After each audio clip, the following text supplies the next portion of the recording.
Assalamualaikum warahmatullahi wabarakatuh. Apa kabar kanti-kanti? Terima kasih kanti-kanti masih setia nonton Bekapa Jambi edisi Sabtu 28 Oktober 2023. Nah, tentunya kanti-kanti hari Iko juga bertepatan dengan Hari Sumpah Pemuda yang ke-95. Kita berharap semoga pemuda Jambi dan juga pemuda Indonesia Iko dapat terus menjaga persatuan dan juga nasionalisme. Benarnya.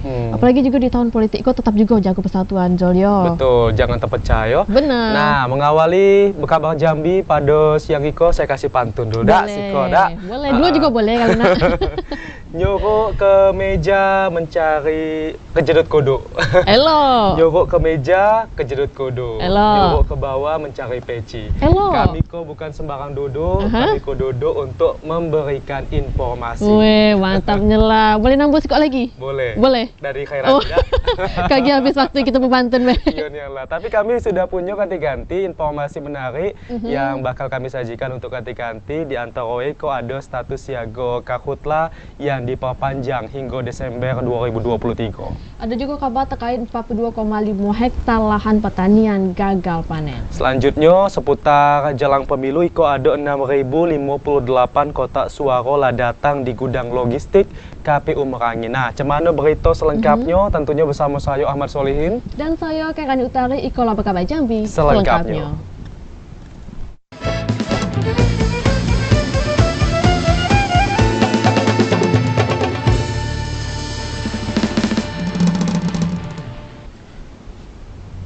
Dan kita ke kabar pertama kanti-kanti. Pemerintah Kabupaten Sarolangun lah perpanjang status siaga bencana karhutla hingga Desember 2023 lagi. Perpanjangan status siaga darurat karhutla iko karena masih terjadinya karhutla. BPBD Kabupaten Sarolangun telah mengajukan perpanjangan status siaga karhutla. Perpanjangan status siaga karhutla pada tahun 2023 telah dilakukan sebanyak 2 kali. Kabid Kedaruratan dan Logistik BPBD Sarolangun Yen Aswadi mengatakan status siaga karhutla diberlakukan sejak Juni dan berakhir pada September 2023. Masih terjadinya kemarau yang menyebabkan karhutla membuat status siaga darurat karhutla diperpanjang pada Oktober hingga Desember 2023. Perpanjangan status siaga karhutla itu berdasarkan informasi BMKG Provinsi Jambi yang memprediksi puncak musim kemarau di wilayah Kabupaten Sarolangun akan berakhir pada November mendatang. Untuk status ini sudah yang kedua sudah kami perpanjang hingga bulan Desember.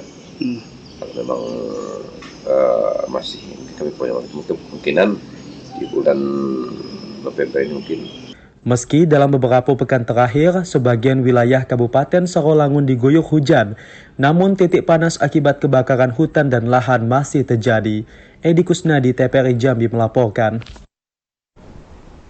Sementara itu ganti-ganti penderita ISPA terus bertambah akibat dampak kabut asap yang melanda wilayah Kabupaten Kerinci.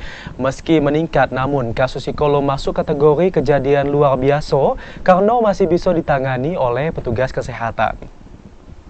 Kepala Dinas Kesehatan Kabupaten Kerinci Hermendizal mengatakan, penyakit ISPA dan diare jadi tren penyakit yang banyak dikeluhi oleh masyarakat selama kabut asap melanda wilayah Kabupaten Kerinci. Berdasarkan hasil laporan dari 21 puskesmas di wilayah kerja Dinas Kesehatan Kabupaten Kerinci, pada bulan September penderita ISPA di Kabupaten Kerinci nyampe 1.185 orang. Haliko dojo ia donyo peningkatan kalau dibanding bulan Agustus 2023 yang cuma 1.100 kasus. Selain penyakit ISPA, dampak kabut asap juga menyebabkan munculnya penyakit diare yang pada bulan September 2023 sampai 75 kasus. Berbeda dengan penyakit ISPA, penderita diare justru mengalami penurunan kalau dibanding pada bulan Agustus 2023 yang sampai 121 kasus. Berdasarkan laporan yang kami dapat dari 21 puskesmas di wilayah kerja Dinas Kesehatan Kabupaten Kerinci, itu justru kasus yang terdampak dari kabut asap tersebut sampai September ini belum ada menunjukkan peningkatan yang secara signifikan. Masih di angka rata-rata kami pantau dari Januari sampai September 2023 ini, kasus diare dan ISPA itu masih di angka rata-rata. Meski terjadi peningkatan pada penderita penyakit ISPA, namun diakui Harmendizal kasus Iko belum dikategorii kejadian luar biasa atau KLB. Karena kejadian Iko masih bisa ditangani oleh petugas Dinas Kesehatan Kabupaten Kerinci. Ilwan, TVRI Jambi melaporkan. Nah, kalau tadi informasi terkait dengan kasus ISPA ganti-ganti, sekarang kita beralih pula ke kasus gagal panen. Jadi sebanyak 42,5 hektar lahan pertanian di Provinsi Jambi gagal panen. Tak cuma lahan pertanian padi, luasan lahan gagal panen itu juga terjadi pada lahan pertanian kedelai. Fenomena El Nino atau kemarau panjang diprediksi masih terus menguat hingga awal November 2023. Kemarau panjang yang terjadi pada tahun Iko menyebabkan terjadinya kekeringan di sejumlah daerah dalam Provinsi Jambi. Kekeringan itu berdampak terhadap gagal panen. Berdasarkan catatan Unit Pelaksana Teknis Daerah UPTD Balai Perlindungan Tanaman Pangan dan Hortikultura Provinsi Jambi, hingga awal Oktober 2023 sekitar 42,5 hektar lahan pertanian gagal panen. Lahan pertanian yang gagal panen itu meliputi lahan pertanian padi dan kedelai. Luasan lahan pertanian padi yang gagal panen mencapai 16,50 hektar. Dari jumlah itu, lahan pertanian yang gagal panen terluas terdapat di Kabupaten Tebo dengan luasan 10 hektar. Sementara lahan pertanian kedelai yang gagal panen mencapai 26 hektar. Terluas terdapat di Kabupaten Batanghari mencapai 24 hektar. Dampak daripada El Nino di tahun 2023, di mana data yang kami peroleh dari lapangan bahwa dampak daripada El Nino di tahun 2023 untuk padi dari luas tanam laporan 6.322,30 hektar, puso 16,50 hektar. Untuk mengantisipasi meluasnya lahan gagal panen, pemerintah Provinsi Jambi akan memberikan bantuan kepada kelompok petani. Salah sikoknya bantuan pompa air. Joko, TVRI Jambi melaporkan. Sementara itu, ketika menghadapi peralihan musim, pemerintah Kabupaten Muaro Jambi lakukan pemetaan dini terhadap daerah yang rawan bencana. Dari pemetaan, ada 94 desa yang rawan banjir dan 29 desa yang rawan angin puting beliung. Memasuki peralihan musim dari musim kemarau ke musim penghujan, Badan Penanggulangan Bencana Daerah Kabupaten Muaro Jambi memetai zona rawan bencana alam. Berdasarkan pemetaan BPBD, dari 11 kecamatan di Muaro Jambi, terdapat 94 desa yang rawan banjir. Puluhan desa itu merupakan daerah yang berada di sepanjang aliran Sungai Batanghari dan anak sungai. Hasil pemetaan yang dilakukan juga terdapat 29 desa yang rawan terjadinya bencana angin puting beliung. Dengan pemetaan itu diharapkan penanganan dapat dilakukan dengan cepat dan tepat, sehingga dapat meminimalisir korban jiwa kalau terjadi bencana. Ada beberapa bencana ya, seperti saat ini kan bencana karhutlah, kemudian ada bencana banjir, kemudian tanah longsor dan angin puting beliung. Pemerintah Kabupaten Muaro Jambi juga gencar melakukan sosialisasi kepada masyarakat, terutama masyarakat yang tinggal di daerah rawan bencana, supaya selalu meningkati kewaspadaan dan kesiapsiagaan dalam menghadapi bencana alam. Azam Abnan, TVRI Jambi melaporkan. Nah, kalau musim kemarau kita tuh waspada terhadap kebakaran hutan dan lahan, kabut asap, dan juga ISPA yang dapat menyerang masyarakat. Beda pula ya dengan musim hujan dan juga musim peralihan kaki ya. Rawan banjir, angin puting beliung, dan semoga masyarakat yang di daerah yang rawan tuh Zolio siap siaga juga, terus waspada, karena kita tidak tahu bencana alam tadi. Betul ya. Nah, ganti-ganti kami masih punya sejumlah berita menarik lainnya yang KG akan kami sajikan untuk ganti-ganti yang lepas mau Iko. Nah, di antaranya KPU Sarolangun terima 4.280 kotak suara pemilu 2024. Terima kasih ganti-ganti masih nonton kabar Jambi. Ganti-ganti kita beralih pula ke kabar terkait pemilu 2024. Nah, dibukanya pendaftaran Capres dan Cawapres pemilu 2024 yang dimulai sejak 19 hingga 25 Oktober 2023. Pemerintah Provinsi Jambi jamin situasi di daerah dalam kondisi aman dan kondusif. Semakin memanasnya situasi politik di tanah air setelah dibukanya pendaftaran calon presiden maupun calon wakil presiden Republik Indonesia yang akan berkontestasi pada pemilu 14 Februari 2024, pemerintah Provinsi Jambi menjamin situasi di daerah dalam kondisi aman dan kondusif.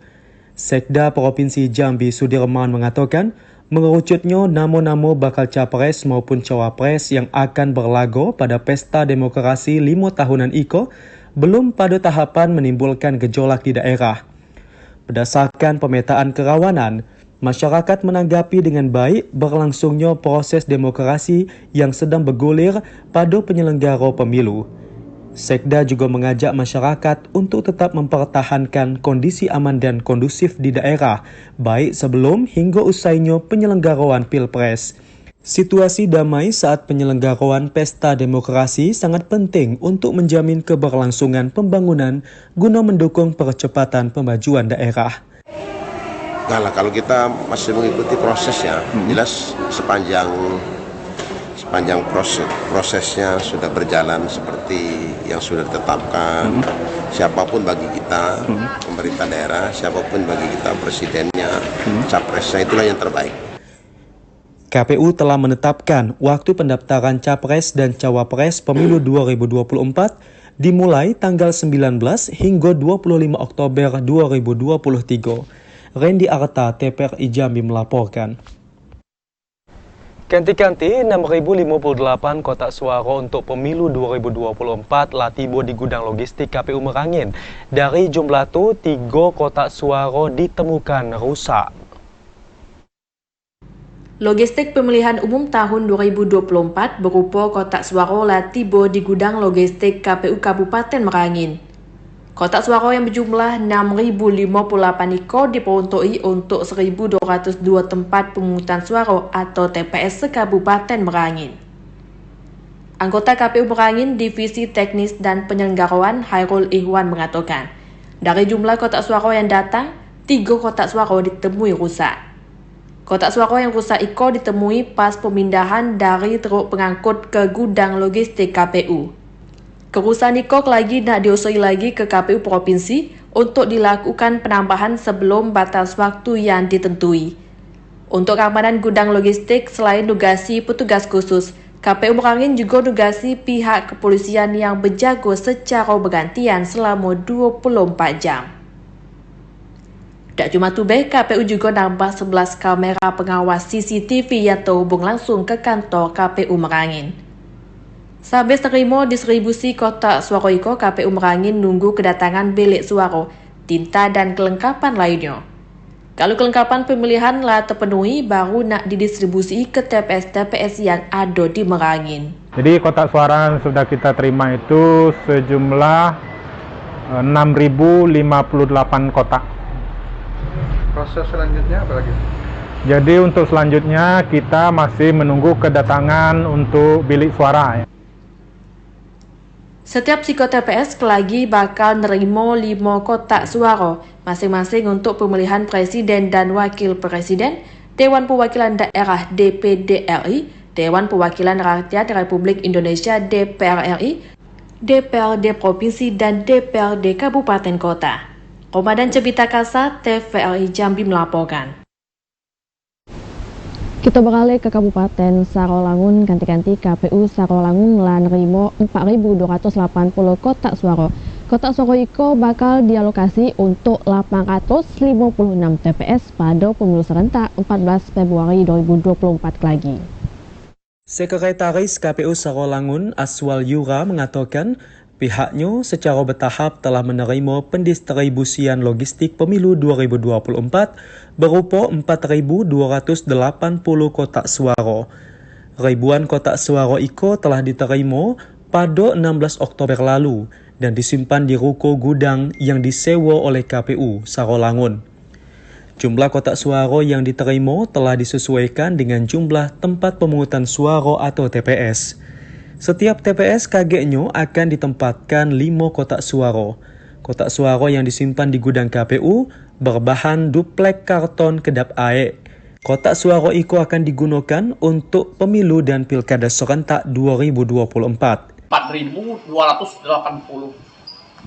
kotak. Kotak untuk berapa TPS? Sebanyak 856 TPS. Dalam waktu dekat, KPU Sarolangun dijadwalkan akan balik pula menerima logistik pemilu, kayak bilik suara pada 26 dan 27 Oktober mendatang. Sementara kabel TIS dan tinta pada awal November 2023. Edi Kusnadi, TPRI Jambi melaporkan. Nah, sebagai logistik untuk pemilu 2024 lagi lah nyampe pula di kabupaten kota yang ada di Provinsi Jambi. Kagi masih ada pula yang bakal didistribusikan pada bulan November yang kita harapkan juga dapat berjalan dengan lancar dan juga aman nyampe ke kabupaten kota di Jambi. Jadi juga pemilu Kagi juga dapat berjalan sukses Jolio. Betul ya. Nah, ganti-ganti jangan beranjak dulu karena yang kita akan balik hadir dengan sejumlah informasi menarik lainnya. Di antara Iko ada sejumlah formasi P3K pemerintah Provinsi Jambi dipastikan tidak terisi. Jangan kemana-mana ganti-ganti.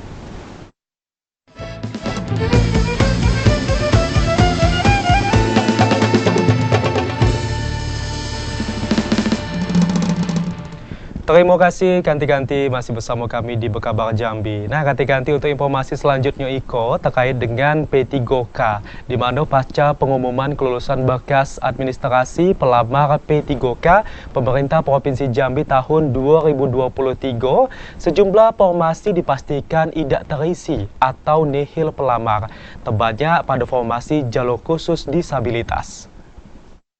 Pemerintah Provinsi Jambi secara resmi mengumumi kelulusan bekas administrasi pelamar pegawai pemerintah dengan perjanjian kerja P3K 2023. Berdasarkan pengumuman tersebut, sejumlah formasi dipastikan tidak terisi atau nihil pelamar. Total ada 41 formasi yang nihil pendaftar pada jabatan guru SMA, SMK, SLB untuk jalur khusus disabilitas. Selain itu, ada juga formasi guru yang kekurangan pelamar, yakni pada guru agama Katolik yang kekurangan 2 pelamar, serta guru animasi yang kekurangan 5 pelamar. Habis itu, kekosongan pelamar juga terjadi pada sejumlah formasi dokter yang tersedia. Sekretaris Daerah Provinsi Jambi, Sudiman, membantah kekosongan tersebut terjadi akibat kurangnya sosialisasi pembukaan formasi P3K yang dilakukan pemerintah. Kekosongan itu dinilai terjadi karena kesalahan pada pendaftaran maupun ketidakpahaman para pelamar untuk daftar. Sekda mesti kekosongan pelamar pada sejumlah formasi tersebut bakal tetap dibiayai dan proses rekrutmen bakal terus berjalan tanpa perpanjangan waktu pendaftaran. Pengumuman kelulusan bekas yang dirilis pemerintah, total ada 377 pelamar yang dinyatakan tidak memenuhi syarat dari 4.955 lamaran yang masuk. Persyaratan berarti ketika tidak terpenuhi, ya ditinggalin. Artinya kota itu tidak terpenuhi, mungkin akan kita ajukan lagi untuk tahun depan. Berdasarkan keputusan pemerintah pusat untuk tahun 2023, pemerintah Provinsi Jambi dapat alokasi 1.922 formasi P3K. Dengan rincian, 1.700 merupakan tenaga guru, 200 tenaga kesehatan, dan 22 tenaga teknis. Randy Arta, TVRI Jambi melaporkan. Dan sementara itu, ganti-ganti ratusan pelamar P3K di lingkup pemerintah Kabupaten Sarolangun dinyatakan tidak lolos seleksi administrasi. Peserta yang tidak lolos seleksi administrasi nyampe 512 pelamar. Hasil seleksi administrasi pelamar P3K telah diumumkan secara online melalui website BKPSDM Kabupaten Sarolangun. Dari 3.065 pelamar, 2.553 orang dipastikan memenuhi persyaratan administrasi. Sementara 512 orang dinyatakan tidak memenuhi syarat administrasi, terdiri dari tenaga teknis, kesehatan, dan guru. Penjabat Bupati Sarolangun Bahril Bakri mengatakan Bagi peserta yang dinyatakan tidak lulus seleksi administrasi, diberikan peluang untuk melakukan sanggahan mulai 19 hingga 21 Oktober. Tim Pansel akan memberikan jawaban masa sanggah pasca tahapan sanggah selesai. Sesuai arahan Kemenpan RB, Pemkab Sarolangun mendapatkan alokasi kuota P3K mencapai 1.786 formasi. Peserta yang lolos tahapan administrasi masih terus menunggu untuk mengikuti tahapan selanjutnya. Tes tertulis akan digelar di BKN Jambi. Edi Kusnadi, TPRI Jambi melaporkan.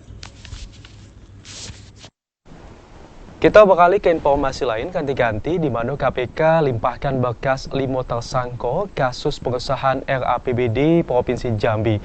Selanjutnya, kelima tersangka dijadwalkan akan secepatnya menjalani proses persidangan di Pengadilan Negeri Jambi pada Rabu depan. KPK ngelimpahi bekas 5 tersangka kasus suap Ketok Palu pengesahan RAPBD Provinsi Jambi tahun 2017-2018 ke Pengadilan Tipikor Jambi.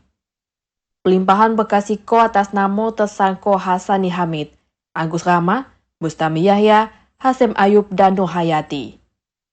Humas Pengadilan Negeri Jambi Suwarjo benari adanya pelimpahan bekas perkara 5 tersangka kasus korupsi pengesahan RAPBD Provinsi Jambi.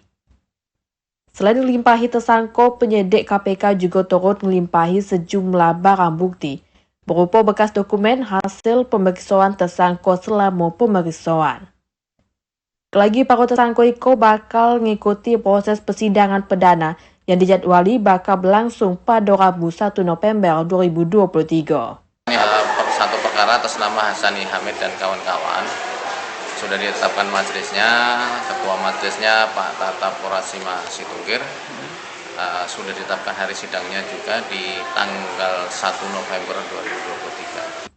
Untuk mudahi petugas pas proses persidangan, para tersangka Iko dititipi sementara di Lapas Kelas 2 Jambi hingga selesainya proses persidangan. Asya, TVRI Jambi melaporkan.